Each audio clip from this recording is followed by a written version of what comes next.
Welcome to Life on Life's Terms with your host Justin. And it's Kenny.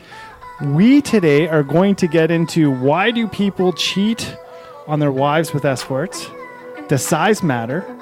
What would help an escort stop that kind of lifestyle? What are some of the psychological tactics used in the escorting trade by escorts? And what does the relationship between Johns and escorts look like? Who do we have here in the episode today? We have the wonderful, wonderful Skylar Gray, who will be talking right after we do our shout-outs. Ono Poke is a chef-driven fast casual restaurant serving Hawaii's signature dish. The menu features chef-curated poke bowls. Customers can select various bases for the bowls, including fur cake, rice, quinoa, spring salad, along with vegetable seasonings and protein options such as the torch miso salmon poke, the albacore tuna, and the spicy Thai salmon poke. Or you can build your own bowl. Ono in Hawaiian means delicious, and that is absolutely fitting for them. You can find them at 10142 104 Street, Edmonton. Google Ono Poke. They are all over North America. Modern Gravity is the best place to relax with their spacious float tanks. If you have not floated, you have to try this. We say it all the time, but it is the best place to go float anywhere in the Edmonton area. February is always a stressful month with that girlfriend of yours always nagging down your throat about whatever you're going to do on Valentine's Day. You can just let that all go for $39.99 and float away. You can go to Modern Gravity's website at www.moderngravity.ca. The bills are paid. Skylar? Please don't masturbate in the float tank. So how's your day today, Skylar? It's great. Great. Yeah. Nice 7-Eleven word. We like that. Well, I'm thankful that you came on the show today. Yeah, me too. This is kind of... it's a touchy subject. It is a touchy subject, you know? We did a little bit of a pre-show thing. I hope that made you feel comfortable. Yeah, I'm just like trying to not be so nervous right now. Yeah, we get it. It's an electric dick in the face. Yeah. we'll get there. We'll get there. So you can kiss it. Mwah. Mwah. So let's get into what was it that enticed you into the escorting lifestyle? How did that start? Money. Yeah. It was all about money because I was a drug addict and I needed to support my habit. What was your drug of choice? Heroin. Oh yeah, I love that fucking dragon too, boy. Shit. Yeah, I never got on that trip. It was an orgasm with a fucking warm blanket, boy. Yeah. Yeah, that was great. You guys make it sound like I should try it. That sounds great. Well, the problem is with heroin, man, is either you're on it or you're off of it. There's nobody who just uses it. like that doesn't happen. But yeah. So heroin. So you're sober though. Yeah, I'm sober 76 days Fucking now. congratulations. Good for you. Yeah, that's Woo! great. That's awesome. Yeah. Thank you. Great news. Are you utilizing any of the supports out there? I'm just trying to find new supports because, like, I tried to get sober in Edmonton, and it wasn't even Edmonton or being here that helped me get sober. I actually had to leave and go to Camrose. Awesome. And Camrose Hospital took me on as their first ever opiate patient. Huh. Yeah, and they helped me get on Suboxone, and they helped me detox, and then I went to recovery in BC, but... Are you on Suboxone or methadone right now? No, I stopped taking it. Would you ever go back on it? You're fucking doing awesome. No, I don't need to get back on it because I'm not going to do heroin no more. Yeah. I don't want to go through the sickness again, right? We last year in season 1 talked about the opioid crisis, and we both have the... Naloxone training? Yeah, naloxone training and the naloxone kits. And we talked about harm reduction and what Suboxone looks like. So I'm an ex-heroin user. The best drug of choice. I totally agree. I've been sober so I've been sober for about, I'm over 5 years now. Oh, wow, that's awesome. It can happen, you know. I know many other people that have been sober for even longer than I have been. So don't give up the fight. You know my digits. If you're really in a bad way, we can. This can guy's get you my through sponsor, like unofficially. Like talking on the podcast with him, I get my dose of fucking mentorship all the time. So is money that brought you into the life? Yeah, money and drugs. Yeah. How was, like, where did the addiction start and then progress to heroin, right? Because it never really, well, so I'm an odd case. I don't mean to like be like all about Justin, but so my first time ever using drugs was an opiate. I stole somebody's stash, smoked it. Look at that, see? Oh, look at you guys go. It started with pills. Okay. Like morphine, hydros, oxys, and then before I come to Alberta, Newfoundland was just introduced to like the green fentanyl pills. Oh yeah. So I was doing them back home, and then when I come here, the pills were like way stronger, and then it just gradually went to heroin. Yeah. And it didn't take long. So I would suggest that the disease is progressive in nature. Yeah, because you're trying not to get sick, and then you're doing it, and you're not getting high anymore. You're just getting better. And it's one of these things where we could start off smoking weed, but eventually we like they all say weed's a gateway drug, right? I totally think it is. Okay. But like since I've gotten sober, my whole recovery has been weed. Like yeah. But before I'd never touch it. See, I always saw it as I was born with this bug, if you want to call it that, right? So the way how I saw it was, it didn't matter if I started smoking weed or if I was injecting heroin, I was going to that anyways because my disease is progressive. Like if I started drinking, I might have got loaded off of a pokey pack, a 12-pack. But eventually, in the years to come, it was going to take me a 2-4 to get loaded, right? But the outcome was always the same. I was always a blackout drunk, right? So the substance itself never really mattered. The consequence of using more was going to always be there, right? Yeah. So there's many people out there who drink normally and they're not alcoholics. There are people out there who smoke marijuana or pot and they're not going to go shoot heroin. But there is a select few group of us who are the subculture where we go and smoke dope and we're like, hey man, you got a needle? Right? Like when we were in the DARE program, we were looking at Johnny Badass like, fuck, I want to be that guy. that guy that you're telling me not to be. I remember in DARE, I'm not even kidding. So the cop, I said this with the police officer who was on the show once. I said, the officer came in for DARE and he's showing us marijuana. I was like, that's not marijuana. It's fucking oregano. You want to see marijuana? It's in my pocket. like, you don't have a fucking clue. If you think that's marijuana, you are fucking wrong, dead wrong. Boy, I don't know what you're charging these people with, but shit. So, I mean, I think that's just us, right?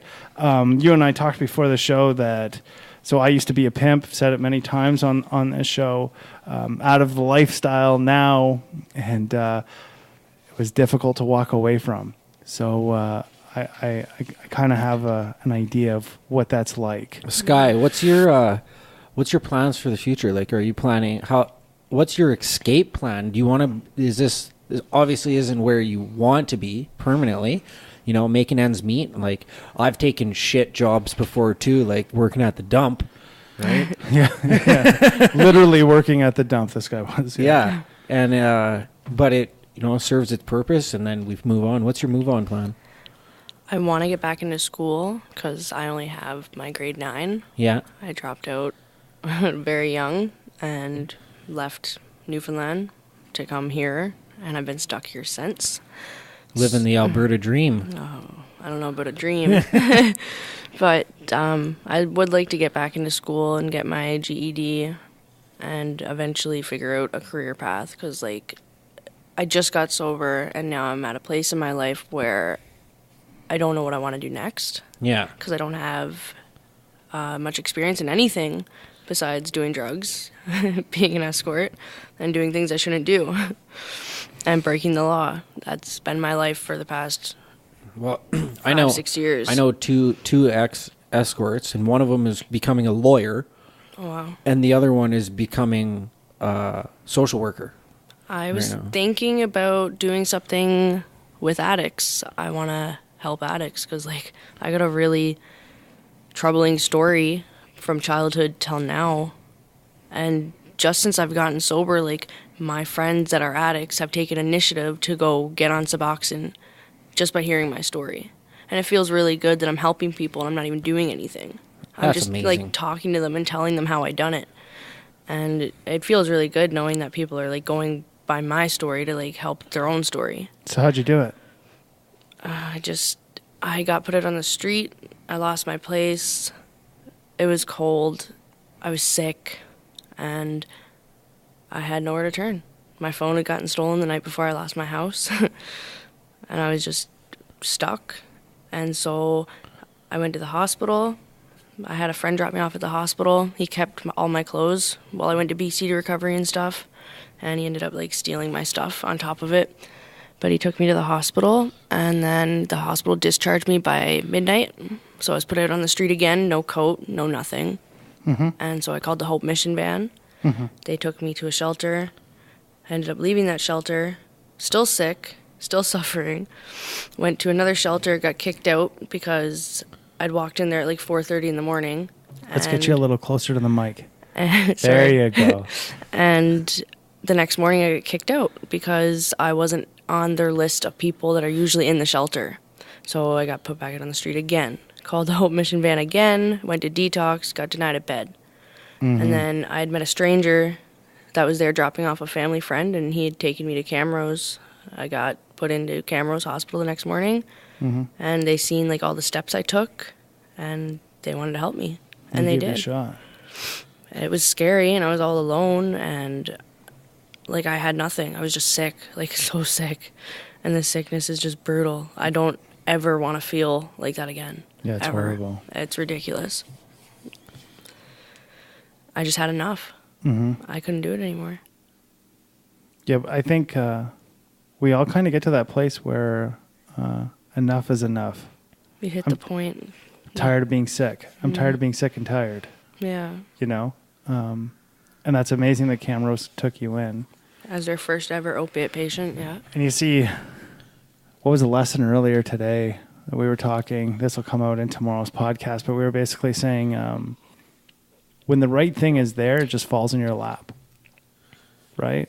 And those are the opportunities that we have to just seize in that moment, right? Capitalize on them. Yeah, because the second that we decide to say, we make it our initiative to go look for them, we typically end up finding the disaster as opposed to like the thing that we're supposed to be doing, right? So, yeah, I mean, so you went to Camrose, and now you're back in the city.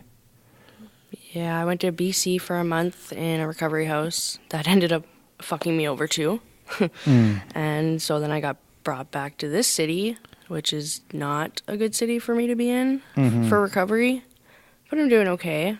I'm battling homelessness right now and trying to stay away from the drugs because all my friends are drug addicts. That's the hardest part. Yeah, it is. That's the hardest part. Change your friends to change your scene. It's tough. I'm trying. It's just I'm not completely getting rid of the people that do drugs. I keep them like a message away so they know that if they're ready to be sober, I'll be here to help them. Yeah. But as for like seeing them or hanging out with them, I can't do it because I can't say no to the drugs. I won't say no to the drugs. Yeah, no, I fully get that, man. Fully get that. Yeah, my safety wall and my boundaries for keeping all my friends on my social media and stuff that are still involved in that lifestyle is that, you know, I'll crack to you on Facebook, I'll talk to you on the phone, I will not meet up with you in person. And that's the safety net right there, because like put yourself in that vulnerable position and shit can happen easy. Well, and I think you leave your fate up to something that isn't or probably isn't going to be to the best benefit of you. You know what I mean? Like it's like this. So when I meet people who are coming into recovery, I meet them in meetings. And the reason why I meet them in meetings is because that's a safe place. So I had said before that I have over 5 years sobriety today. And I said this to Kenny on the podcast many times. I don't remember what it's like to be high. I've been sober that long. I really don't remember what it's like to be high. So people who are coming in to tell me how shitty it is out there, I don't need to remember what it's like to be high, because I can tell you what I have today. The shittiest day I have today is still better than my best day out there using. Hands down. Hands fucking down. Like, and it'll only get better provided I stay on this side of sobriety. Mm-hmm. You know what I mean? And the other thing that I've always heard is, like, you go into the rooms and you hear people relapse, right? Relapse. Yeah. Relapse doesn't necessarily have to be your story. I'm a first-time kicker. I came into the rooms and I never left. That's awesome. It does not have to be a person's story. And I think for a long time in early recovery, I was like, fuck, do I need to relapse to actually like be around these people? That was my thing, right? Yeah, like, everybody says, oh, relapse is part of recovery. Or they're all relapsing. Why is it that I can, like, I'm doing this without it? Do I not fit in? Do I have to relapse in order to fit in? That's how I felt, right? Yeah. And then I realized there's a very small portion of us, you know, and really your recovery has only started when you decided to make the first hard step. And we all make that first hard step when we decide to say, I'm not using today, right? And that's a daily fucking thing. Every day, that's a daily thing, right? So do you think it was drugs that was the catalyst into the escorting lifestyle? Like solely the drugs, or was it more so the money? Solely the drugs. Yeah? Yeah. Do you think that's where the inhibitions are lost? Like, well, I wouldn't say that they're lost, because now that I'm sober and I have continued to work, now it's just money. I'm not wasting my money on drugs anymore. I can go buy myself some nice things and look good and feel good. So it's not that the ambition's lost. It's just the lifestyle that comes with being an escort is just difficult, because like a lot of the Johns, they're users too, or they're party friendly. And now I can't see clients that are party friendly because I can't be around the party. Or I'm going to go right back to that lifestyle and I'm going to be that wreck again. So who are you seeing then if you can't see people who are party friendly? Basically just businessmen. There's lots of married men that don't do drugs. They're family men. That'll segue us into the next question for sure. What's their biggest thing, a married man, when they come to you? Like, what's their sob story? What's their justification for calling you usually? Like why is it do you think that they're leaving their wife or stepping out of the marriage for a moment? Well, it's better to just step out of the marriage for a moment, and instead of having to go through the divorce and then giving that person half of your stuff, when you could just leave for an hour and go fill whatever fantasy you have, or just get what your wife hasn't been giving you for the past couple of years. Because a lot of the men that I see that are married, they've been married for numerous years, 15 plus.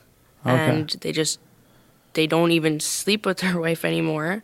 So they're just looking for that like playmate so that they don't have to leave their wife completely. Because they claim to still love their wife. I kind of think of it differently, but... So what are your thoughts on that? They don't want to hurt that person by leaving them. They just have this innate hedonistic urge to have some sexy, hot little blonde. See this guy? He's talking about a heathen. No, a hedonistic, not a heathen. I thought you said heathenistic. You're a fucking heathen. It's like, what are you talking about? Hedonistic. Okay.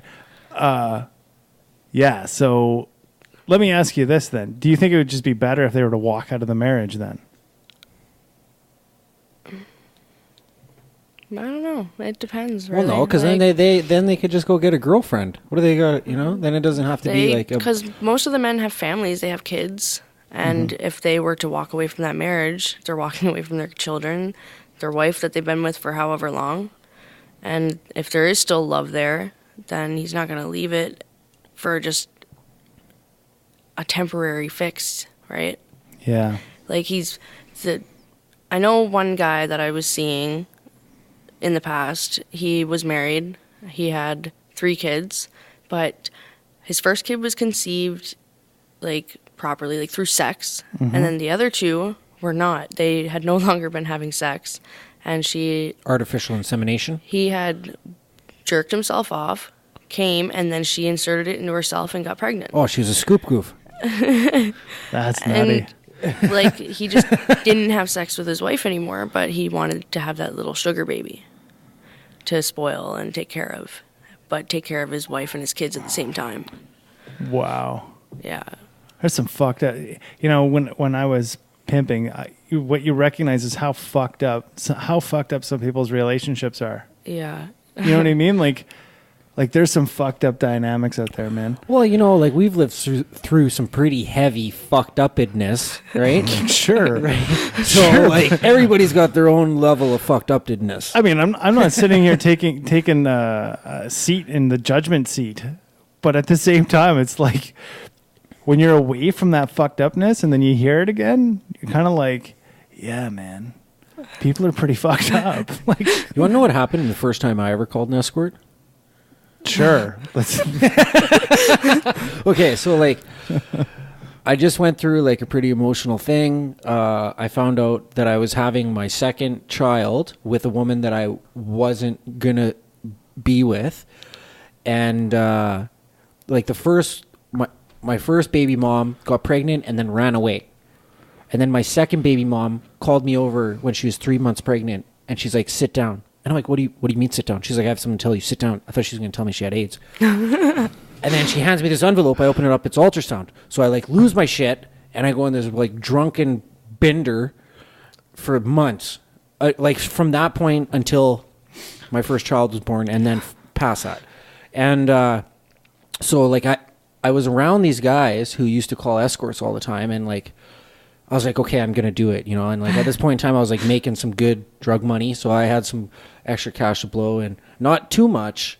I was still frugal. You had $400. I had $400 and I was looking for a good time, right? So I get an hour. So I called an escort, and like I didn't understand the whole process of it, and this was out of my comfort zone. So she gets there, and I do this big line of coke, and I just talked to her about my problems. And I talked to her about this kerfuffle I was in with my baby moms and how emotionally distraught that I was and how I was depressed. And then all of a sudden she goes, "Oh, your hour's up. See you later." And I didn't even get to pull it out or nothing. And I'm like, well, wait. Can you stay another hour? And she's like, I can't. This guy's calling me. I was like, well, like Clock watchers. Yeah. Gotta hate them. Yeah. Or I don't think you have enough money. And I said, like, well, can I have your number? Like, can we be friends? Because we just had this deep conversation. She's like, no, I don't want any part of your baggage. See you later. If she was a solo working girl, she probably wouldn't have said that. That means she probably has someone standing behind her waiting for her to get out in that hour. Yeah, for sure. And if she's not out in that hour, she's going to get her ass beat. You know? Yeah, because she's probably booked for the next 3. Yeah. And so, like, I'm 31 years old. I've never had a threesome. Right? I've never had a threesome. I've tried, okay? And one time I was even willing to buy it, right? So I called this... I don't know how I feel about that. Well, yeah. How do you think I feel about that? I don't know. Right? That you're 31 without I feel like the 40-year-old virgin. See, remember we had a discussion before when you're in that industry and you become out of that industry, and I think you kind of recognize when I was saying this, you become very conservative to a degree, because what ends up happening is all the flair out of a fantasy or any of that is entirely gone. So like, I'll tell you right now, Kenny, it's not worth it. What? The threesome? A threesome ain't worth it. It's just not worth it. It's degrading. For the guy, it's degrading. Because you're so excited. It's just like when you were fucking that fat chick. It's done pretty fast. And then they're still going at it, and you're just playing with yourself, going, Soft. Please work again. Just please. I know. If I was going into a threesome, I'd go in there prepared with a Cialis in my system already and a Viagra and backup. That's fine. But then the problem is when that happens, you just bruise your dick. Like you just fucking bruise it. You know, I could think of way worse ways to hurt myself. I get it, but I'm just telling you, it's like when you're 13 again and you're like, fuck, is there something I could eat? I just don't want to masturbate anymore. Just make it go. And you wake up in the morning, you're like fucking 4 hard-ons in to getting to the shower. Like that's what it becomes on Cialis, and then you're that excited in the threesome, and you're like, I'm telling you, this is what happened. And it's not just my personal experience. This is what happens. It's demoralizing because what ends up happening is you feel inadequate, and then you have to almost talk yourself into being like, no, I can actually please her. And the worst, especially if you're in a loving relationship, watching. I don't give a fuck what you say. I know this guy's going to be like, yeah, but I've shared my girlfriends before. This is different. When you actually care about somebody and you see them get off on something without a penis, that fucks your head up. It fucks your head up. You can say what you want, but I'm telling you. Or then, so say if you're having a threesome with your girlfriend and her friend, then there's going to be that problem. Did you spend too much time fucking her and not me? Yeah. And then, did you kiss her? Did you not kiss her? Like, hey, I'm open to fighting those battles. see, I think it's one of these things too. People who have I'm not going to push it, but if my girlfriend brings home a friend, I'm not going to say no. So I had a threesome once with one of my best friends and her boyfriend who had just gotten out of jail. She was talking about it the whole time he was in jail, how she wanted to give him the threesome he's always wanted. So he got out finally, and we done it. And then they broke up within a week after that threesome. And you started dating him. No. Because he didn't want to finish with her. He wanted to finish with me. And that really fucked her head up. And she still talks about it to this day, and she's still traumatized because that really hurt her. And that just showed her that they were not meant to be, and then it was done. This whole idea that we're not monogamous people is bullshit. It really is. It's bullshit. I mean, there are animals in the animal kingdom, like geese. They meet once, and that's it for life. They don't. Same thing with penguins. They mate once, and that's it. They don't find another partner. We're along the same line of homeo. Don't try to sound all scientific on me, fuck. But we're along the same path. Okay, along the same path of those apes. Like we're not like gorillas where the silverback gets to fuck all of the girls. We're not that. I was going to put silver in my hair. We're not chimps where chimps get to like they are totally. They're totally unmonogamous chimps. Like it doesn't really matter to them.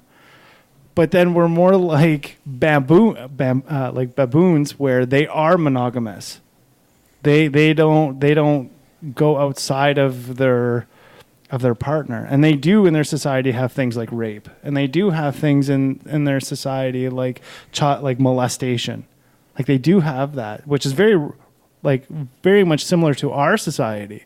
So to say, I think it's almost naive to say, well, I think I could handle. Well, you'll try it. You know, if you think you can handle it, try it. There always is fucked up shit. Sure. Sharing my girlfriend with my buddy one time. And that was, we talked about that on the show once. Yeah, I had to take off because it got weird. I just let him have her, you know, They were like, Kenny, come in. And then I went in and I was like, I just wasn't feeling it. My buddy's missing a front tooth. And I'm like, fuck, bro, you just take her. Fuck. Oh, my God. God rest his soul. Oh, my God. He's dead now. So back to this people cheating, right? So as obviously we're talking about they obviously are wanting to leave, but they don't leave because the kids are there and losing half their shit. So it's all economic motivated. Mm-hmm. You know, it's all money, really.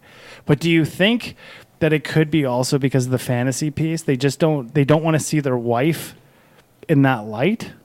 Do you know what I mean? Well, if there's a whole bunch of years on the wife. I'll tell you what, man, you get the call of a guy who wants a woman to shit on him. He's not asking his wife to shit on him. I'm telling you right now, that doesn't happen. Well, I've been asking my girlfriend to pee on my face. I haven't had it, right? And I'm like, what's the dirtiest thing we can do? Baby, pee on my face. She's gonna fucking kill you. she's gonna get. But would you not say that? There's a line, I think, for some guys. I've never been that guy, so I can't. But I have. Being the guy taking the phone call. Mm-hmm. Like you hear that, like I knew there was one guy. So I'll say this, and I want to hear your thoughts about this. So we had one guy call in. He wanted 2 girls with a massage table with a hole cut in the middle, not right where his face, like so the hole for his face and a hole for his dick to fall through. So then what he wanted was a girl underneath to basically give him a blowjob, and the other one up top to take a long horsewhip and put it in his mouth and stick a stiletto in his ass. And then right before he blew his load, like this is like the guy was dead on, right? He's like, right before I blow my load, I wanted to kick me in the nuts, so that I can't finish.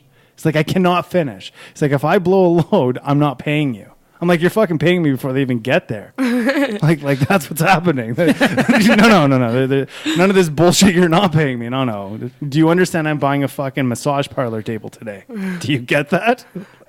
So all I'm getting at is, obviously this guy had this in-depth fantasy. He was not asking his wife to do that. Are you kidding me? How do you ask your wife that? Honey?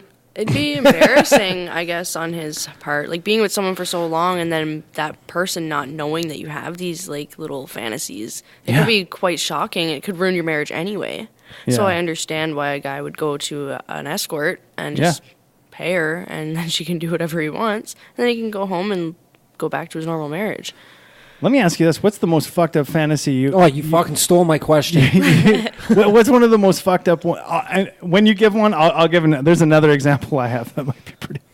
That I've, like, experienced, like, from a male? It doesn't necessarily have to be experience, anything. I've had some weird people that I've met. There was... Okay, so this...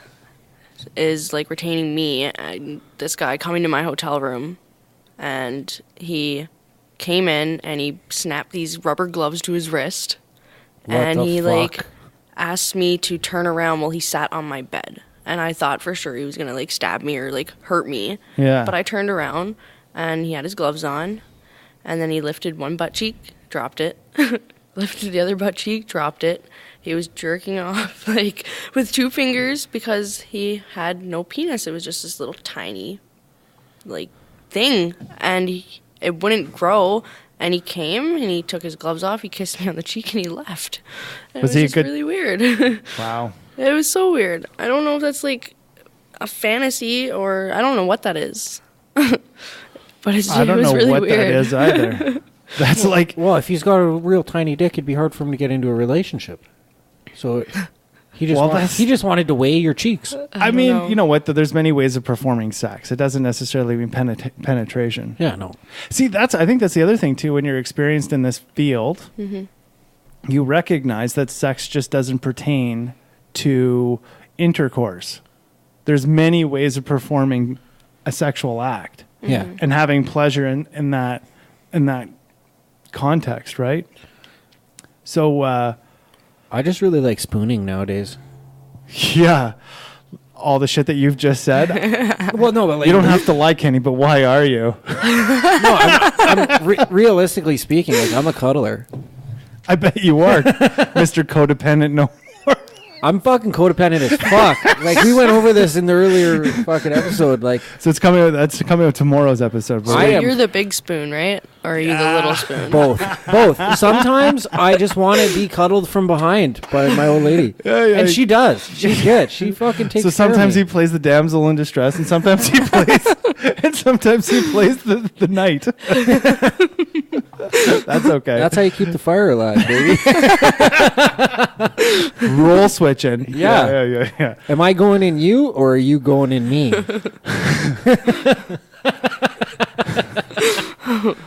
We have fun here. This is what it's all about. I love this show. This is like the best job I have throughout the entire week. Honest to God. Does size matter? Yeah. I've been wondering this question my entire life. Honestly, no. It doesn't matter. What's your ideal dick? Like, I can't. That's pretty personal, Kenny. Is that personal? Is that too personal? No, it's okay. It's okay. I personally don't like a guy with a dick that's too big because I have an abnormally small vaginal cavity, so it's smaller than like other girls. So like a guy with like a 9.5-inch dick is going to bottom out so quick it's gonna hurt me. Isn't that like a conflict of interest? You know what's fucking pretty crazy? It's like as soon as she said bottom out, I felt like I was back in the van again. That's where I felt like I was. As soon as she's like, he's gonna bottom me out, I was like, oh fuck, we're driving in the van again and we're picking people up. Like that's what I felt like right away.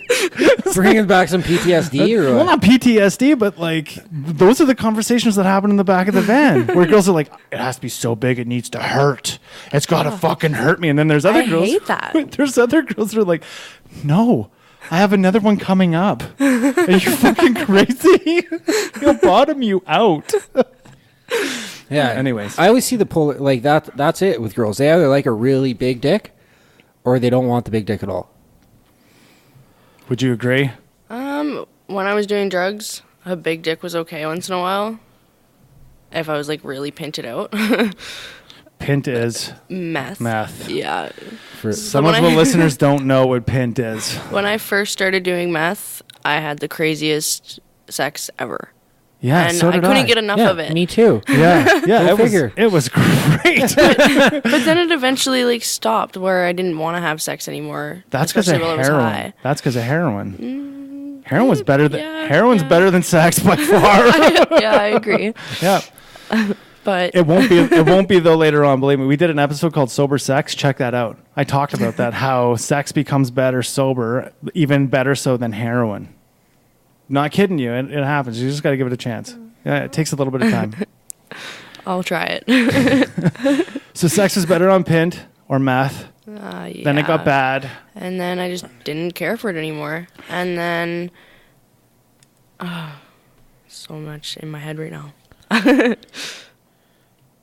We started with, does size matter? Yeah. Let's back it up here. That's where we were. So does it really?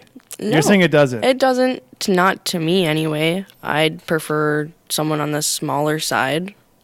Just my preference. As long as they know how to move. Yeah, like it all depends on how you use it. It doesn't matter if you got a big dick, 10 inches, or you got a little dick that's 6 inches. It's just how you use it. What do you mean 6 inches is little? Well, on average, for a male, it's between 6 and 7 inches, I'm pretty sure. It's like fucking 5 and 6. No, man, come on, what the fuck? Pull that fucking it's like e-brake. 5.5, 6 inches is like average male. Yeah. No, yeah. Did you know, so in so it's not India, small, it's just average. In India, it's less than that. In India, Really? the average is 2 to 4. Oh.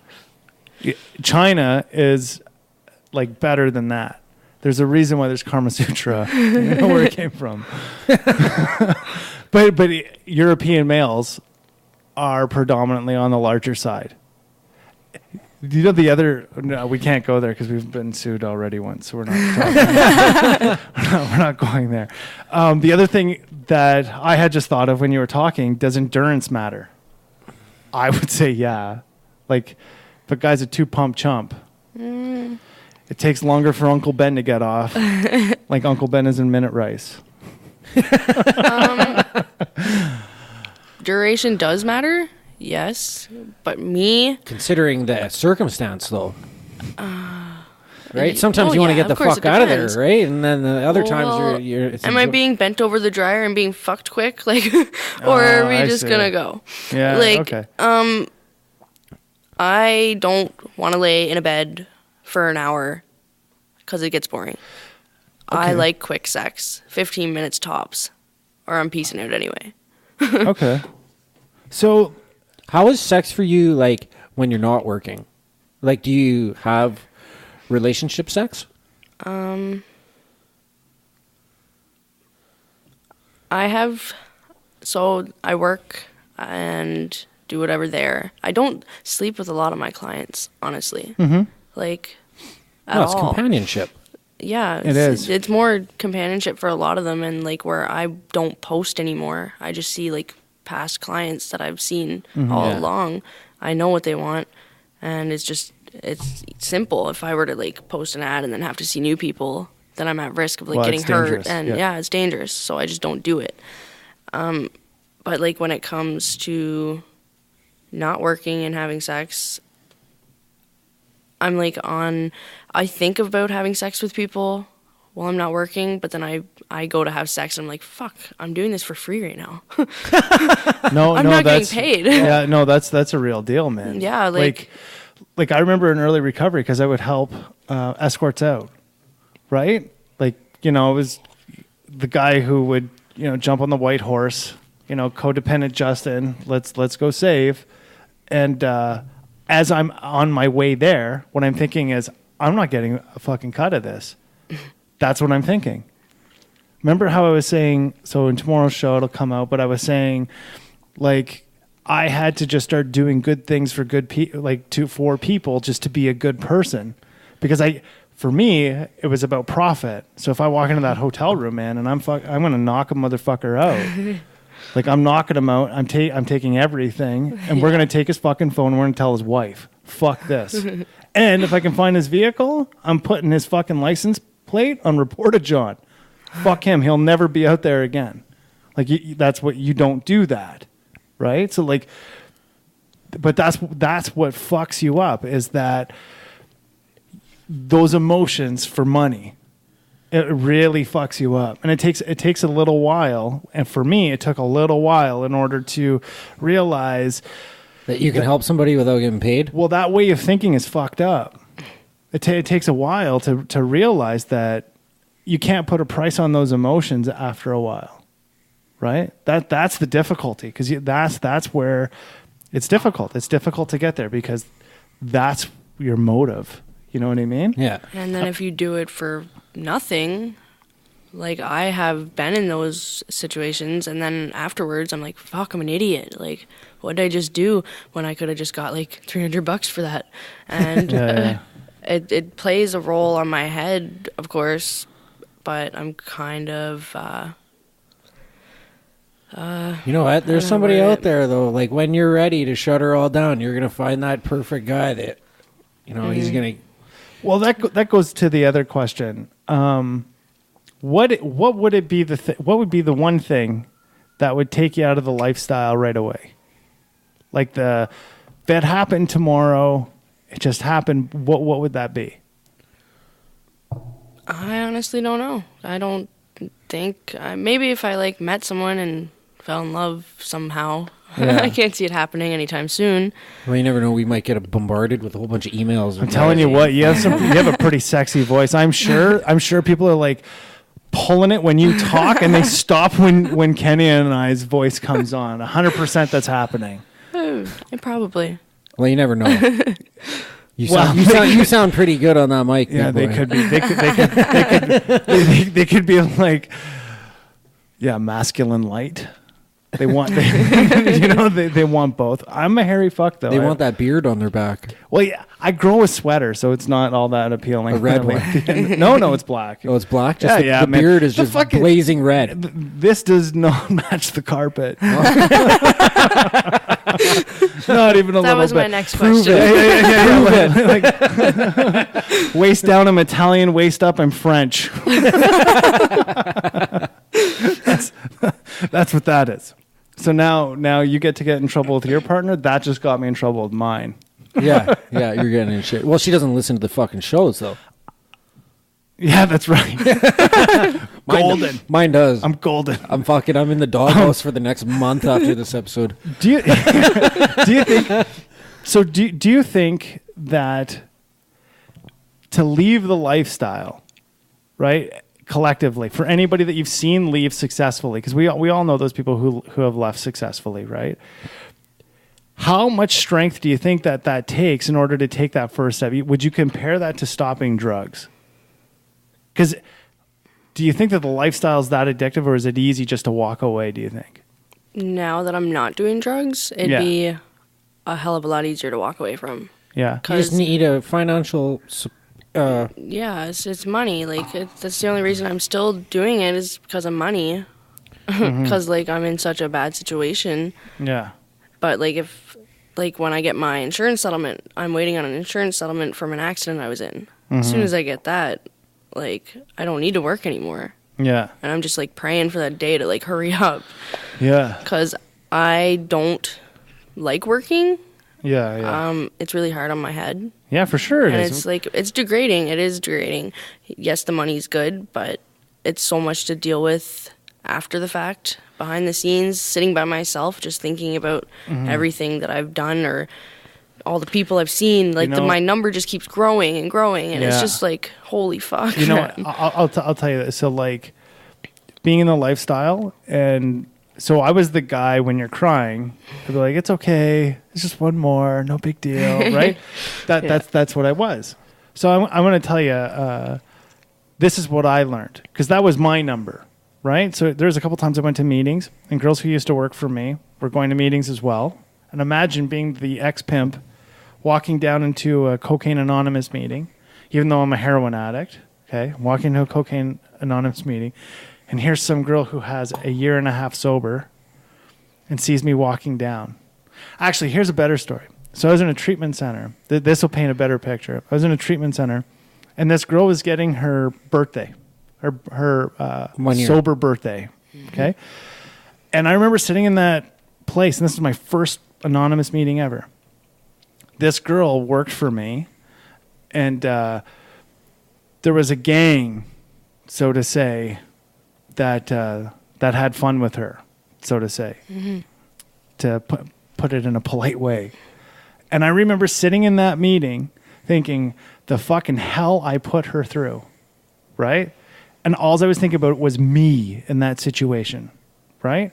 And you know what I recognized after that? So I almost left the treatment center because that was really tough to take. I was like, how dare I be in this place and all that stuff. And my counselor the next day was like, you know what, man, you have as much right to be in that room as anybody else did. That same girl came up to me later on and said, if you hadn't been there with me through that time, I would have never came to my bottom in order to change my life. She's like, you were only a part of it. She's like, it wasn't about you. You were just a part of fucking up her life. The bottom. You know what I mean? Like it was being a part of her wreckage. Right? So like when she had said that to me, I was like, fuck it. As crazy as it was, I felt better. Like, because we make it like it's all me. But the reality is it's really not all us. No. You know, there's so many other things. So, and that's what helped me with my brain to realize that as manipulative as I was just as sick as everybody else in the room. You know, there was no difference between me and anybody else, right? Yeah. Well, I think George Carlin said it the best. How? Selling is legal. Fucking is legal. Why is selling fucking illegal? And then he goes on to say, like, what's the big deal about it? It's the oldest trade in the book, and fucking there's way worse things out there than giving somebody an orgasm. Well, and let's get into this a little bit. So I was on the side of getting prostitution legalized, okay? Yeah. And I agree. It's only the way that it is because it's so in the shadows, and that's what makes it so dangerous. That's what makes John's... You want to see a bad John? We talked a bit about this, where rob a John. You rob a John, that John, the next person that he sees is probably not... It's not going to be a good story. No. You know? That's just hand in hand, right? So, like, the way that we're looking at it here in Canada actually pushes it into a more dangerous place. It pushes it into these feelings, right? These emotions. And it's all a contributing factor. No, the society puts a lot of stigma around it that there doesn't need to be around it. Yeah. Like let me ask you this. If there was a brothel situation, right? If brothels were the norm, they'd be the norm. Yeah, like no drugs, none of that. So Kenny and I did an episode called Robot Sex. Okay. So they have like robots. They have sex robots in these burlesque houses, and that's completely legal. That's crazy, right? But let me ask you this: if it was cleaned up, do you think it would change the story of what it is today?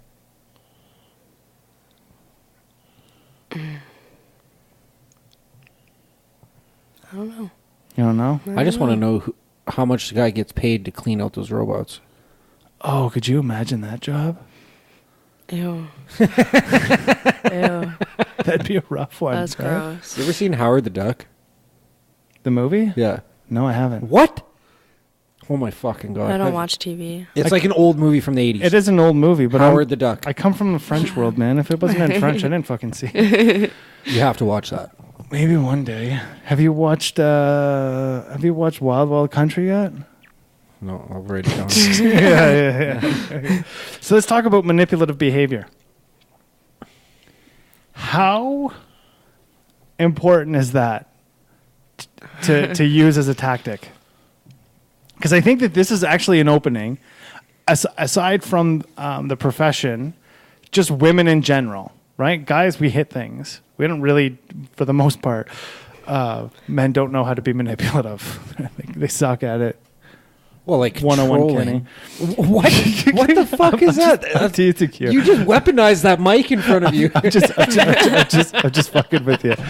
Because we were talking about manipulation earlier today. I was like, we suck at it. Most of us do.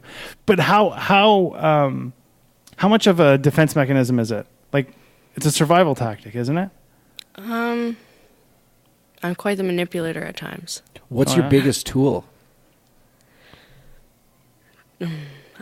When it comes to working, it's just telling the guys everything that their wife doesn't. I How do you know that? so how do you know the things that their wives don't say? Usually just by how they're acting, like how they talk about their wife, if they talk about their wife. Like, guys are really easy to read. Yeah, yeah. Really easy to read, and... What am I thinking? So like I remember doing the text messages for the girls.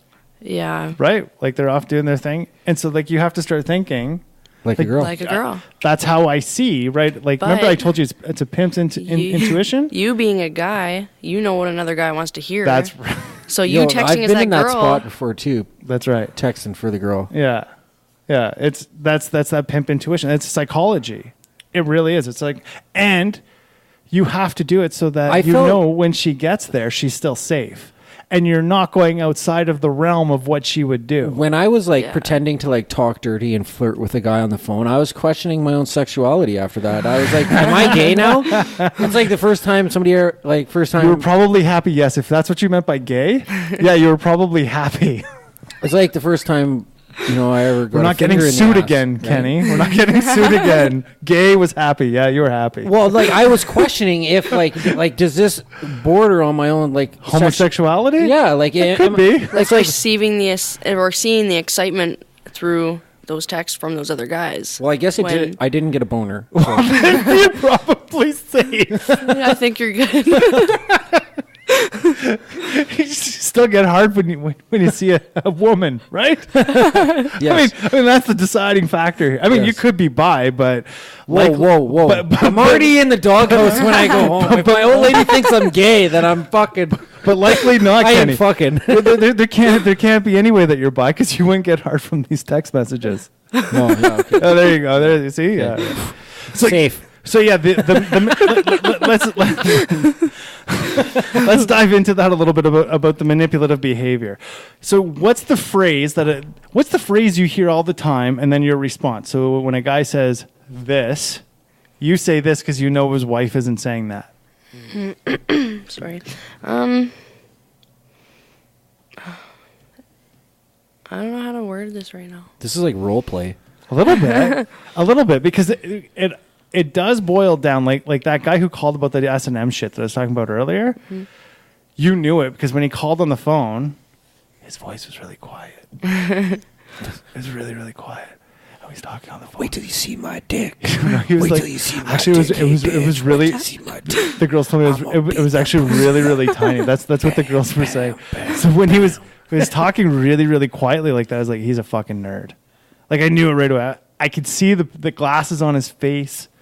I could see his pasty white skin. Like I knew it. And I knew that he wore like a button-up T-shirt with a pocket protector. Yeah, that was makes for sure. Fucking more money than all three of us. Oh my goodness! There was one guy who wanted to be treated like a child. Oh yeah, for a full day. Did he call you mommy? No, he wanted me to be his babysitter. Oh, shit. Drive around with him in a car seat, like What? change his diaper, bathe him, feed him with a spoon. Yeah, you. Oh yeah. Yeah. It's just crazy. Like That's interesting. and he wouldn't talk. Like he'd just like goo goo gaga noises, like a baby. Like I'm gonna do that when I get home. No, you're not. Shut the fuck Don't up. You're do not doing that when you get home. You're gonna be coming right back to the studio, sleeping on the fucking floor tonight. That's what's gonna happen. I'm already going to the couch. I already know I'm going to the So couch. let's like not even. Well, you could ride it out until the fucking show airs. Okay, so Kenny. Friday Yeah, night, yeah. I'm sleeping on the couch. If Well, anybody has a place for me to stay on Friday night, shoot me an email. Thursday night, yeah. Probably Shoot me Thursday an email because I'm in the fucking doghouse, man. The intuition. When do you know that it's gone? When do you know that it's like get the fuck out time? the tone of voice will usually change, or I've been with guys that have like close to coming, they'll get like really aggressive Oh yeah. and violent, Yeah. and then it's like you just kind need of to go. porn? Yeah. Yeah, like What kind of porn are they watching? Great one. right? Like Have you ever had a guy ask you to punch him in the face?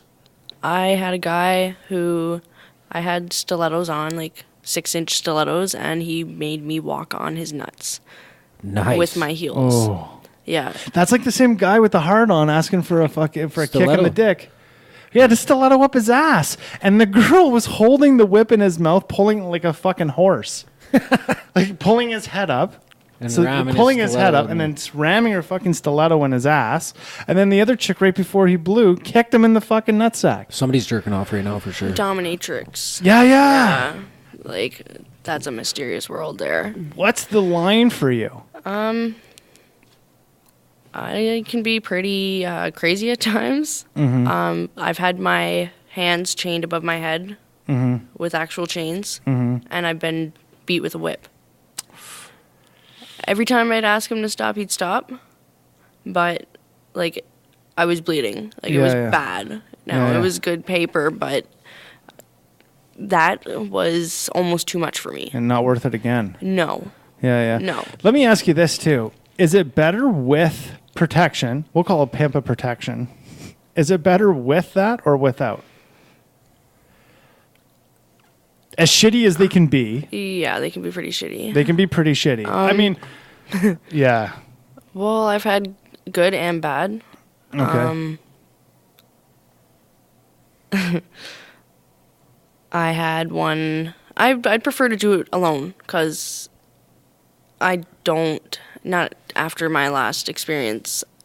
I will never have someone protect me again. Yeah. Like I'll protect myself. So what was the experience, if you don't mind going into it? So this guy, me being addicted to heroin, Yeah. him being a pimp and selling drugs, obviously for the girls that he had working, Real and winner. for the clients that done Fucking drugs. hate bag danglers. So what he'd done was I was doing like really high priced calls, and he'd get 50%, but then also I'd have to buy my heroin off him. Jeez. And what he'd done was he booked for the first 2 weeks, there was calls every day. Then the calls stopped. Then I still had to pay him. And then he'd be cuffing me dope when there was no calls and letting my debt build, and then me getting beat because there was no calls. But there actually was calls. He just wasn't giving them to me. He was saying no one was calling for me, which I know is bullshit. Because as soon as I get posted, people are calling. Like, phone doesn't stop. And him telling me that there's no calls now after, like, a full 2 weeks of work every single day, like, fucking 10, 15 clients a day. And then it dropping down to 0, and then my addiction still needing to be fed, him feeding me my drugs, and then me getting treated like a retard because no one's calling. That's a horrible And situation. it was like he was just playing with my head and letting my debt build so he could hurt me even more. So what was it where you finally walked out? Was this the trip down to BC and Camrose and all that? No. No way. That's just when I got sober. This pimp I'm talking about, this was last summer. Okay. I was staying in a hotel for about a month and working out of town and stuff. And then he'd like come into my hotel room, and he had just got another girl from BC. So this girl like took my place because I was like the girl that was beside him, right? The cute little blonde. So then he brought this other girl there, and she like overpowered me and put me back in the dark. And oh my god, That's crazy. Pimping politics. Well, yeah. And then like her and the pimp like walk into my room, sit down on the bed, and she's like, okay, wait, I'll get to that. But he comes up and he just punches me in the mouth. Like, I'm on one bed, he sat on the other, and he just gets up quick and punches me. And like, he was strong, he was big, he was pretty powerful. And after he walked out, she was like, it would have been a lot worse if it wasn't for me being here. And I'm like, She's trying to play the mama. yeah, she's Trying trying to to play be the mama. Yeah. And her, if she didn't come, I probably would have stayed longer. Her coming and like taking my role, Yeah. because I was the mama, right? Yeah. And then me getting put back into the dark didn't go well. Well, of course. And Yeah. after she had left, I had a group of people come in and like get all my stuff and take me out of there, and I never looked back. And I haven't crossed paths with that guy yet, but he God messages occasionally, and I still have an outstanding debt because of the heroin bill that was growing with no calls. Oh, yeah. And it was just a big like manipulation fucking game. It was ridiculous. So I'll tell you something I learned in early recovery. I was talking to my sponsor once, and I said, hey, man, I owe all this debt to drug dealers, kind of. And there's a fair amount of debt, but I also like the people that I got my drugs from and sold to, you went up and like if you got popped or pinched or whatever, you didn't really owe them, but who I owed were my runners, right?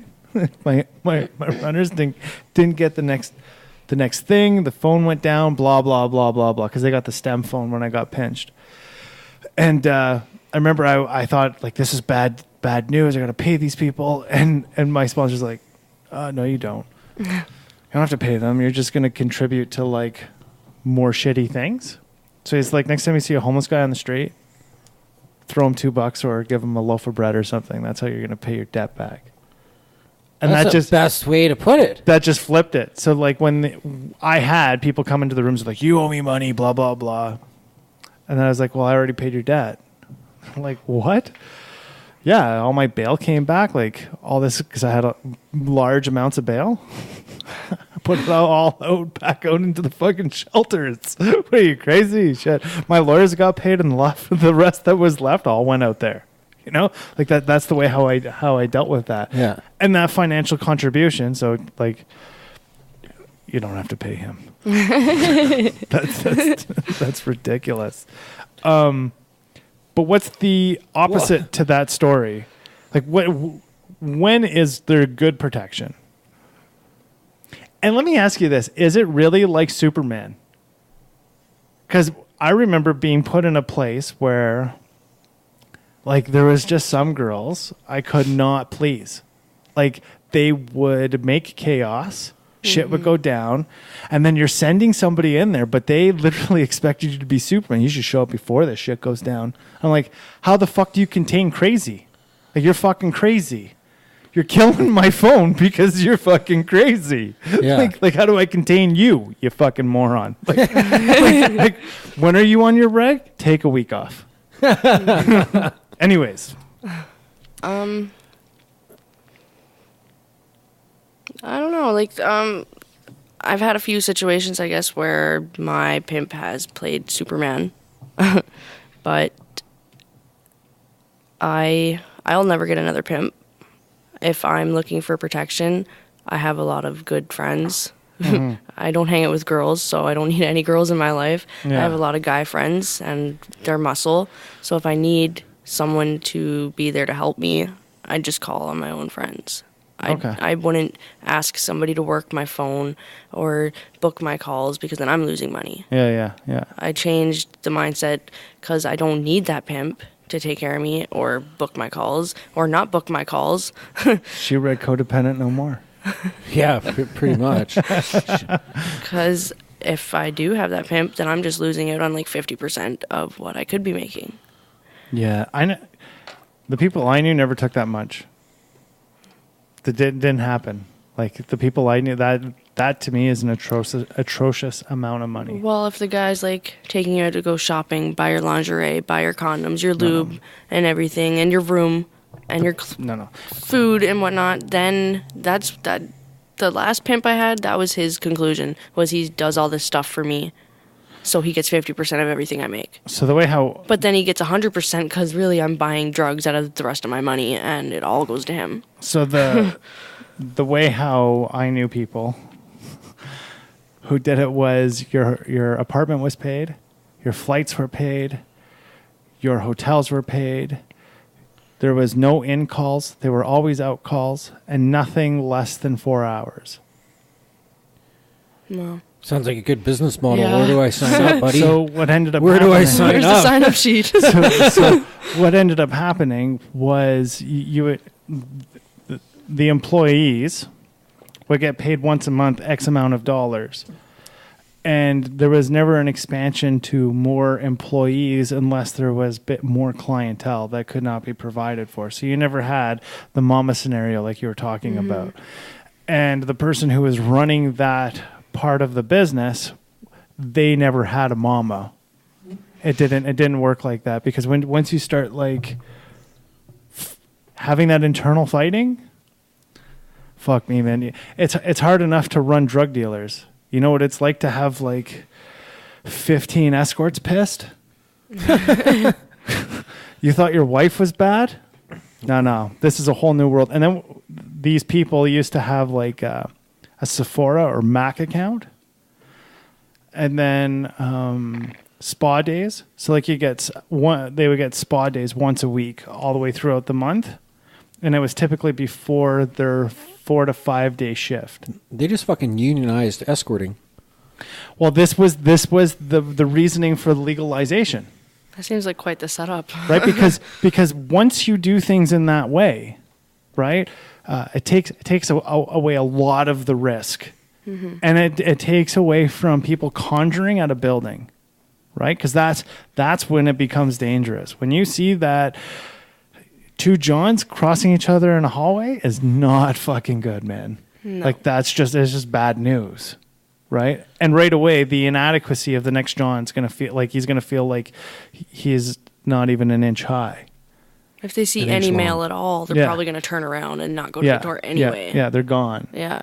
So it's better. And then what would happen with these people as well is, like I said, there was a binder in play. So like there'd be a binder of like basically face shots. And then that's how the client was basically screened, so to say. And then they became a full client all the time. Right? But that's how those people worked. And that was far superior setup for people to be safe than like walking the internet road. Because that's all like Leo List and Backpage. That's all that shit ever became. It just basically became people walking the internet road. And that's why like it's fucking dangerous. You know, it's one of those things I think the government really needs to look at and say either we legalize this or we don't. And if they consistently stay in not legalizing it, they have taken a role in killing people. Yeah. 100%. I agree. They're complacent with it. Yeah, missing and murdered Indigenous women. There's a big march coming up for that. It happens all of the time. Yeah. What's another trick? What's a mind trick? What's your biggest mind trick? Let's give you away here for the 8,000, 10,000 people who listen to this show. I know it seems strange, right? There's 3 of us here, but like there's a small Canadian town out there that listens to this every week.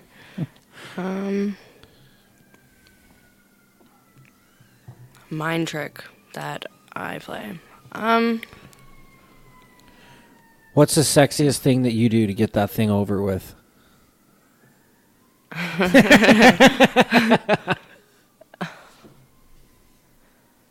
I'm trying to think here. I don't know. Like, it's not really.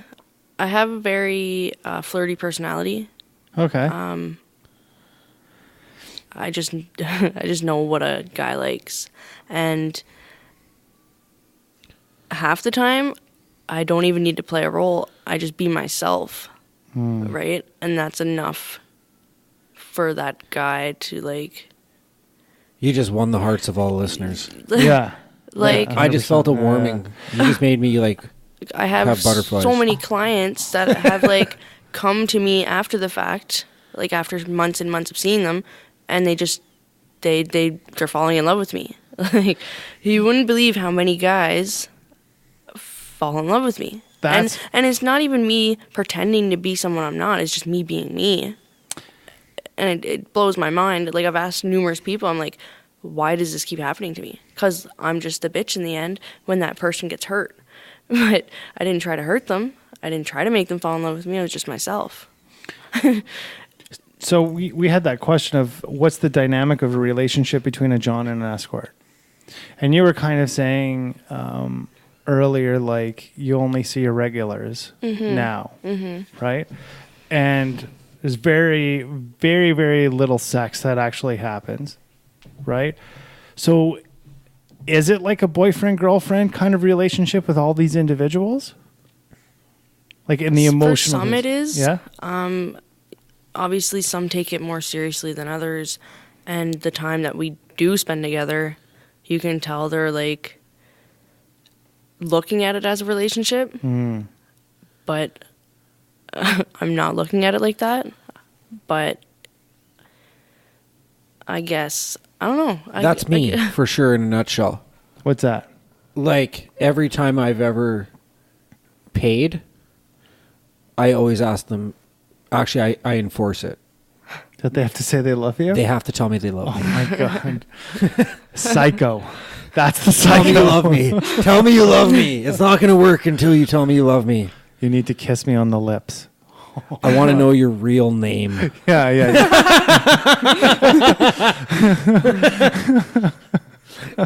How was your childhood? Oh my God. Oh my gosh. That's horrible. Yeah. That's horrible.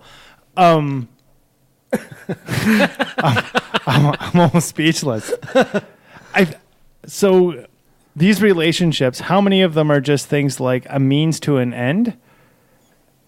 And when you're out, will you ever still engage them in any, like, would you go for a coffee with one of your regulars today? Yeah. Like later on? Yeah. Not charging I them? would. Yeah. Yeah? Well, no, not for a coffee. Yeah. Like, I guess being an escort and having clients, and especially regulars, people that I've been seeing for a long period of time, you do build a relationship with those people. Mm-hmm. And I guess it could be considered a friendship, kind of. A fuckship. Well, I don't really. I have sex with a few clients, but not all of them, right? Like a lot of them, they just like my company or my blowjobs. Yeah. Huh.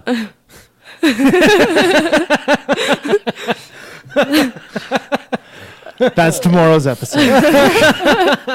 That's tomorrow's episode. I'm already in the doghouse. So I don't know how else to word it. I'm not going to dig this hole any deeper. I mean, I understand it. I remember like if I could today, I would still have a relationship or friendship with some of the girls that I worked with.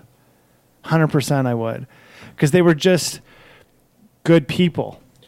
I'm friends with a few girls that were escorts for years and years, and like I love these individuals, like not intimately, but like I love them as a friend. Sure. And like to this day, like there's a lot of them that I've never had sex with. I've just been friends with them throughout the whole time that I've known them, and they are fucking amazing people with great big huge hearts. Well, I think, yeah, I mean, just like you, I've known you for a while, Sky. Well, and I think, yeah, I mean, aside from whatever that is, that's anybody's past. I mean, you and I, we've disclosed our history last season on the podcast in depth. Yeah, and that's and we like we mold over that quite a bit. So I don't think that really distinguishes anybody. It's one of those things like I think the biggest value that anybody's going to get out of this episode for the guys is that they are adequate. You know what I mean? They're not inadequate. Because I think a lot of, and I remember So this, like 6.5 inches is pretty good, or what? Well, yeah, if you know how to use it, of course. Yeah. Me, like 7.5, 8 inches is perfect. Okay, you just made me feel inadequate. Well, I'm not trying to do that. so we were talking. So this will be out on tomorrow's show again. But I think this was good. Where I knew girls who were they were working, and they knew that they wanted to crush the guy's mind. Like they knew that, so they would be in the middle of physical encounter, and they would say to him right before the moment of ecstasy, they would say, "That fucking thing's so small," and just stop. Just stop the fake yelling, all of that, and just say, that fucking thing is so small. And then they would come back to the van, and they'd be like, I just fucked his head up.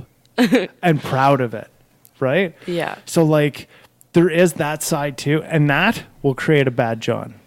That right then and there, that guy will never be the same again. So, me, I don't like doing that. Like, I've heard of girls, like, doing that to guys. And hearing it hurts me.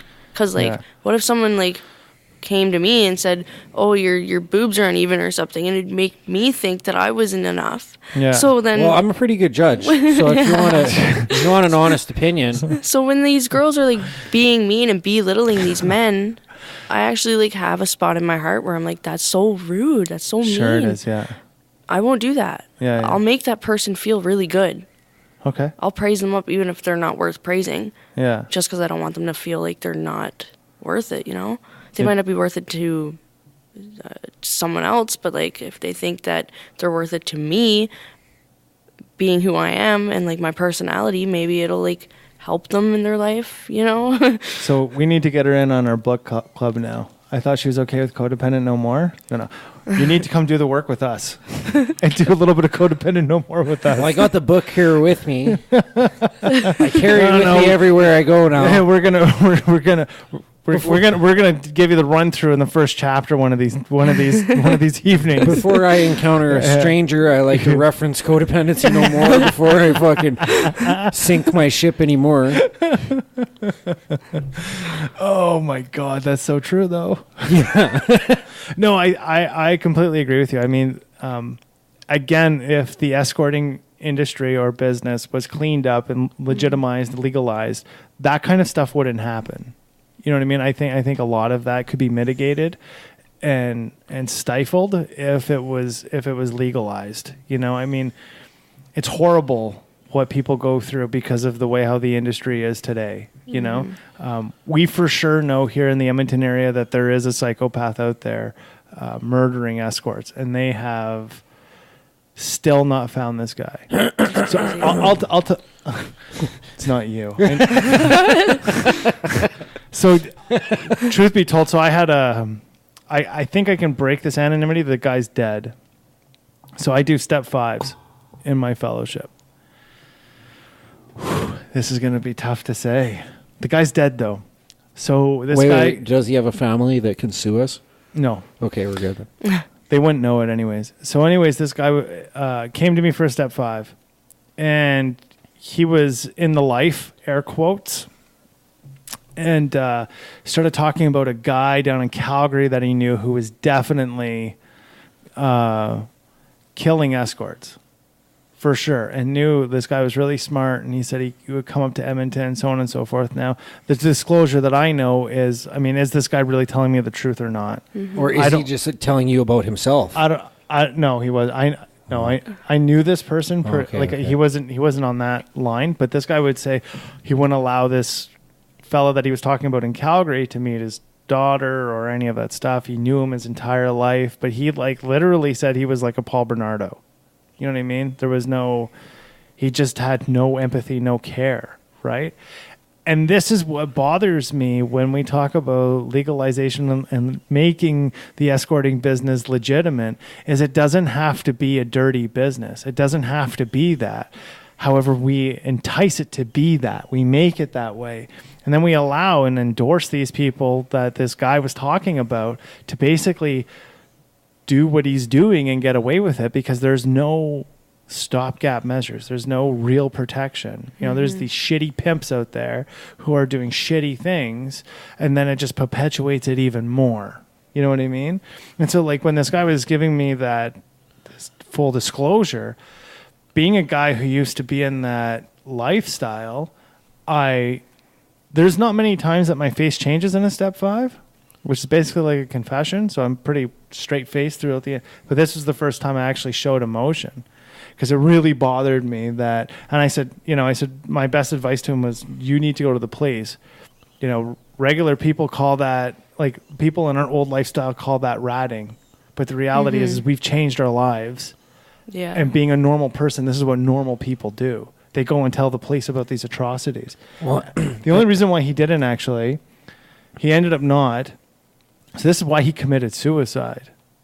I'm not kidding you, because it was fucking him up so much in the head that, like, he strung himself up and that was it. So the secret died with him. And a big reason for that, like the reason, like, as this is all happening with this guy, he started realizing that he wasn't a psychopath. And he couldn't separate those feelings anymore, knowing about this guy and all that stuff. You and I have talked about this on the show many times. Coming from a brutal, like, Kenny and I both come from a pretty violent, brutal scene. And so, like, in order to be able to accept that and understand and move on, you have to recognize that you're not psycho. Like, you and I, in one of our first episodes, we talked about, we know people that you can sit across the table from, and you look at that person's hands and you think, how many necks has those hands wrung? You know, like, to the end. Yeah, like we know people like that. Yeah, right. So, like, this guy, because he wasn't going to the police to talk about what that was, he was done. Like, his legs were kicking in the air by the end of it, because it really fucked him up. You know, and then that secret dies with him, and this guy is still running around, and we know for sure in Edmonton that there is somebody doing this. It's not rat if they're a Skinner. No, nothing's ratting. Really, at this stage in the game where you and I are at, it's not ratting. Fuck, if you rat on somebody, good.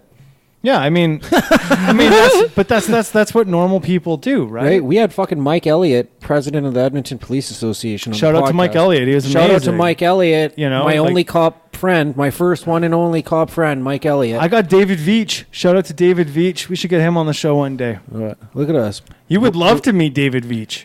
Do you have a cop fantasy? My girlfriend has a fucking cop fantasy. I do, yeah. I've been arrested a few times, and the cops, like, got my arms behind my back. I'm like, can you just fuck me? Like, come on. Like, yeah, I totally do. But, like,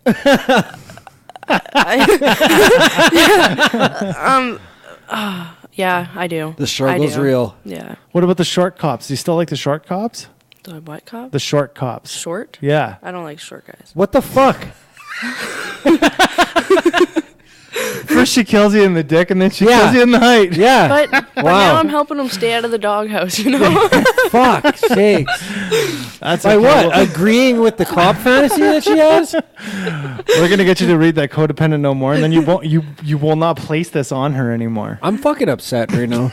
Well, it's you'll realize that you don't need her acceptance to be okay with yourself. It's nothing to do with you. You're a good-looking guy. It's just like a small dick. Personal preference. No. Oh, that's going to be a great clip, Kenny. No, fuck. Instagram, here it comes. No, don't do that one. Oh, fuck, whatever. Yeah, no, I mean, one of the reasons why, like, so I was talking to Kenny about asking for an escort to come onto the show. And one of the reasons was this month being in relationships, like we had talked about, a lot of guys cheat on their wives. And it comes down to a very basic thing. You know, they just don't, economically, they don't want us to quit their marriage. It's going to cost them too much money. And they don't want the kids to be distraught. Or displaced, yeah. Right? But on the opposite side of the coin of that, the kids already know. Like, I knew my dad was doing stupid shit. Like, I knew that. So is it any better that it just comes out or as opposed to, like, being all French or Catholic about it and sweeping it underneath the carpet so that nobody knows? You know what I mean? I don't know which way is any better, you know? I don't know. To each their own. I guess. I mean, Yeah, I kind of agree with to each their own. Like, yeah, however they want to deal with it. I would rather be honest about it and just be like, I'm fucking out. Like, I'm done with this. well, put yourself in a man's shoes that's been with this woman for 15 years. They have 4 kids.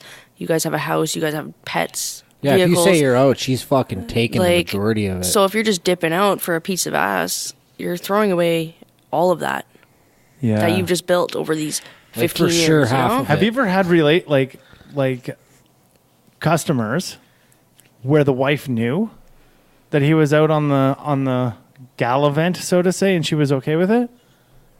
I had customers like that. I know recently, like, so the person that was paying for my rent at the recovery house, he is an old customer of mine, and I had met a girl in Camrose in the hospital, and he'd picked me up. He'd come all the way from Grand Prairie to pick me up in Camrose. I brought her with me. We go back to Grand Prairie, and then it's a 3-way relationship. But he also has a girlfriend in BC at his house with a waterfall that he got for this girlfriend that he's been with for 8 years. And then he had me and my friend that I'd met in the hospital there as his 2 other girlfriends. And that guy's LIVIN. and I left. I took off. He hates me now because I wasn't having the 3-way relationship bullshit. I'm just not down for it. And I just got a call the other day, and his girlfriend in BC knows mine and my friend's name. Oh, no. So it's not really, it's kind of the same situation where the girlfriend knows, I guess. And now... How do you deal with it? How many times does that happen where the wife finds out about you? It's happened 3 times to me now. How do you deal? Depends on how crazy the wife is. How crazy can they be? I've physically fought one of them. I won. Oh, there you go. But then they stayed together, and I was cut out of the picture. So, I don't know. It depends. Like, is the wife going to be so hurting that you cheated on her and leave you? Or is she going to be like, oh my God, I need to do better and take care of this man more and be a better woman so that he stays with me? It depends. Yeah. How would you deal if you were cheating in that scenario? Well, you mean like how have I dealt with that in the past? There you go. Yeah, and they caught you. Well, it depends on like the intention. You know, like was I out just gallivanting, or was I like in like a permanent gallivant mode out of like spite? Because I've done that too. Both. Well, out of spite, I just kind of like moved in with the escort and fucking turned a blind eye like every other day when I had to. But then like I didn't have to pay anymore. And you know, when I was just out gallivanting, I tended to come home guilty and congested, and I would just kind of like curl into a ball, and I would lay on the bed and pretend I was sleeping until the next day I would wake up and just wash the shame away. So you had like guilty sex with escorts. Yeah. And like I totally lived out the fantasies that I wasn't getting. You know? So do you think that's porn? Yes. I think it's porn that pushes that? Yeah, like I don't watch porn anymore, and I can't do it. It just doesn't do it for me as much anymore. I've never watched it. Never? I've made it, but I don't watch porn. I don't like porn. Huh. Yeah, I was going into the porn industry, and as a producer, not an actor. Yeah, sure, buddy. And I seen that mustache in November. yeah, that was coppish. It was more coppish than it was porn starish. That was coppish. Anyways, I think one of the things that I realized in the porn industry is it's a little bit cleaner than the escorting industry. Unless you're doing anal porn movies. Why would you even say that? Well, then they're not very fucking clean. I'll tell you that. It's going to get shitty. It's a shitty situation. 100% it is. I've been to jail long enough, though, that nowadays the smell of shit turns me on. Oh my god. What about the smell of Vaseline in a warm towel? No. That's prime, buddy. No, I don't get that shit. What are you talking about? A Fifi? Come on. A Fifi. Everybody loves a fucking Fifi. No, I don't like... no. Yeah, Fifis are the best. Prove it. I'm not proving you shit. I'm not codependent like you. I don't have to prove fuck all. I've already planted the seed, and you're going to find out on your own. I'm sure of it. You're going to come back next week, and you're going to be like, you know what, Justin, you know what I tried out? Yeah. You'll be like, the Fifi. And you'll Listen, be like, yeah, I did. So this is how you do the Fifi. My girlfriend got Which- these gloves. Okay, listen. She's got these gloves, and like the inside of the glove feels like the plastic vaginas that you buy. And like, Have you been nailing that? well, I asked her if I could, and she said no because I'd wreck it. So a Fifi is you take a big towel, like you take your towel, and then you put Vaseline in the middle of it. You roll it up. So you roll it up first, then put Vaseline in the middle of it, and then you take it to the steam pot. Warm it up. Warm it up. And because it's such a wide towel and girth, you can't really squeeze it. So like when you stick your prick in there, you can't really squeeze it too tight. So it's kind of like your old lady, not like you're one now, but I mean like a No, girl, man, like what a is- woman. I feel like I'm going to get rug burn if I do that. No, because you have the Vaseline in there warm. I'm still scared. No, it The works. towel seems like friction. No, not with the Vaseline. I'm telling I you. would rather do like and a it's peanut only butter. 6 inches in, Ketty. I would rather do a peanut butter jam sandwich, Oh my god. right? Like or warm apple pie. Yeah, no, I'm not into the food thing. Like I said, you get really conservative. Do you think that you're going to get conservative? Like when you're out, do you think that like the intimacy that you'll have will become more conservative than this wild flingy sex kind of stuff? Yeah, I think so. Like, Missionary and cuddling. yeah. Well, I like doggy style, so doggy style then cuddling, but Yeah. Like things will change, you think, after, right? well, I'd hope so. Yeah. Well, I mean, I'm thinking like things will change. Like you're not looking for those flings because are you looking for those fantasies now? Like, do you ever sit back and you're like, I hope a John asks for this? No. Yeah. See, yeah. It's already changing. At first, was there anything good about the lifestyle? Like, was there anything that you were like, yeah, this is a great lifestyle, or was it just shit all the way through? Me, I've had a bad childhood. I personally don't enjoy having sex. Mm-hmm. Yes, I do. Of course, sex is enjoyable, but like, I'd rather not. Like, I don't need sex to feel loved or. So my ex is a sex addict, Okay. and his thing is not just one pussy. He can't just keep fucking the same girl. He's got to fuck multiple. Yeah. And I put myself in his shoes, and I like understood where he was coming from, Okay. and it hurt. But him saying he has like a disease and it's sex, Mm-hmm. and then me like trying to grasp that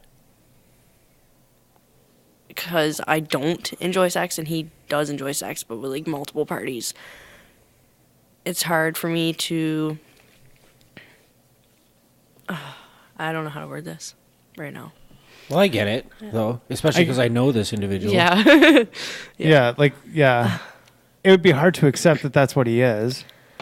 That's his biggest fucking downfall. I'll tell you that right now. What's that? He's a Pussy. sex addict, Yeah. and like that's what causes his fucking relapses. That was and- his last relapse, was because he was out of the recovery place or out of the treatment center, supposed to be at the gym, but he'd meet up with a certain girl. So this one day he went back to the apartment with that girl, and when he opened the bathroom door after fucking this bitch over the sink, there was a girl stood outside the door with a meth bat, and he relapsed. 6 months back in jail. And it's a reoccurring event. Yeah, that's unfortunate. Yeah, it puts them in precarious places. But I think it's unfortunate that he's a sex addict.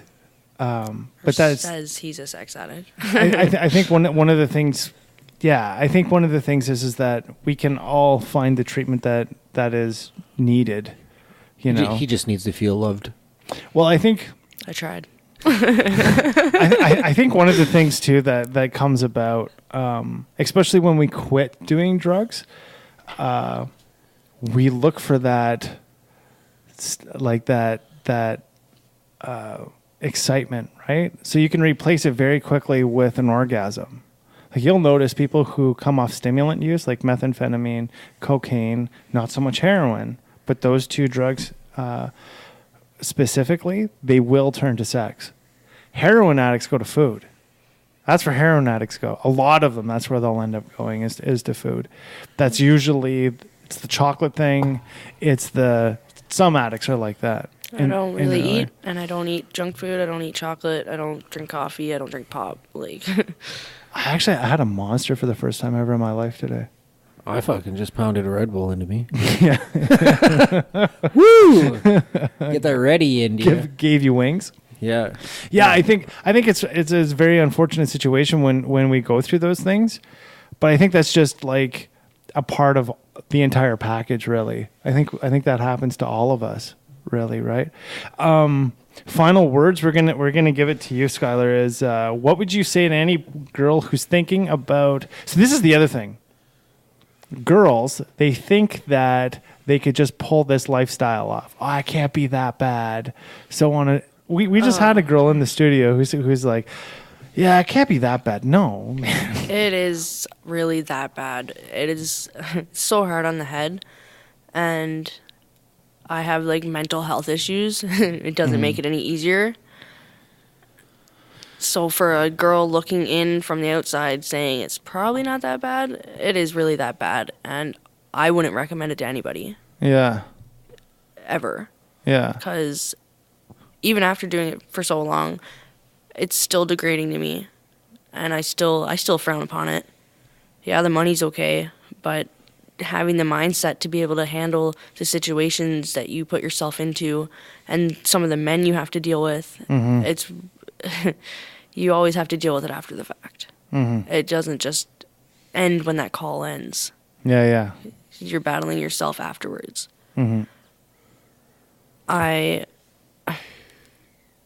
It's not all it's cut out to be. So if there's the warning that you're going to give out, the warning is just don't do it? Don't do it. Yeah, it's not worth it. It's so risky. It's not even in the... It's so dangerous, and... It's a scary life. The health, the mental health problems that come after the fact, if you can't handle it properly, it's not good. Yeah, it's not good. It's not good. It's a pretty rough life. Well, I really appreciate your vulnerability today. And from the bottom of my heart, thank you, because I know that this is going to provide a lot of laughs, but it's also going to provide value and hope for also individuals that are going through the same thing, and fucking congratulations on your sober time. Yeah. Thank you. And we'll keep crushing it, right? And I'd like to thank you as well for coming into the show. Thank you for having me. If there's anything that Life in Life's Terms can help you out with, we'll definitely you can get a hold of us and we'll figure out whatever we can figure out. But are you ready to wrap it up? All right, let's wrap this shit up. You can find the After the Show blog at www.lifeonlifestermspodcast.com. Drop us your email and become a Pride member at your soonest convenience. You can become a financial contributor. We do have a Patreon page. It is www.patreon.com/lifeonlifesterms with capital L's. Contribution as little as $5 a month. We'll send you all the good vibes we can. So Kenny, do we sell anybody's email when they become a Pride member? Fuck no. Fuck no. Not even our sponsors. Fuck that. They don't get that. No. The only thing you get when you give us your email is the next blog or the next podcast. That's what you get. That's it. That's the only reason why we want your email. You'll get info quicker than other people. That's right. Right away. Tut sweat. Whatever the fuck that means. He's just stunned over here, guys. He's just stunned. Anyways, thanks a lot for coming in, Skylar, and all you pride fuckers out there, have a wonderful weekend. Yeah, just 6 inches isn't small. Bye.